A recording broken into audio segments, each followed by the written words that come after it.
Hello అండి. ఈ గిన్నెలు చూసారా? చక్కగా కడిగి తళతళ మెరుస్తున్నాయి.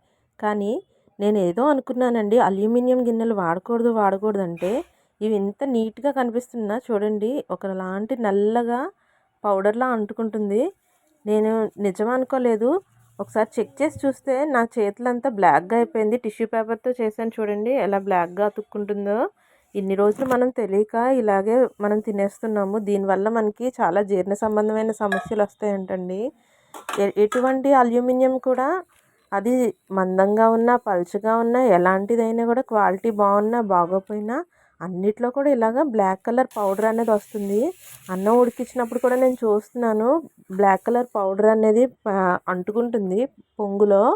అలాగే ఆయిల్ వేసినప్పుడు కూడా అలాగే మరుగుతున్నప్పుడు వెంటనే ఆయిల్ వేసిన వెంటనే కూడా ఆ పౌడర్ అనేది నేను అబ్జర్వ్ చేస్తే కనిపించిందండి.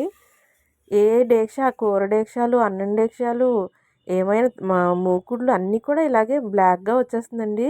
వీటన్నిటితో కంపేర్ చేస్తే నాకు ఓన్లీ కుక్కర్ గిన్నె ఉంటుంది కదండీ! కుక్కర్ మెటీరియల్ మాత్రమే చాలా క్లీన్‌గా ఉంటుంది. చూసారు కదా! నా చెయ్యి ఫస్ట్ నీట్‌గా ఉంది.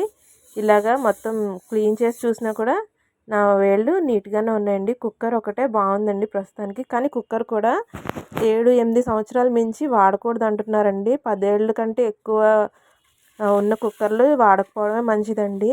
మనం వీటికి బదులు స్టెయిన్లెస్ స్టీల్ తీసుకుంటే మంచిది అనుకుంటున్నాను నేను.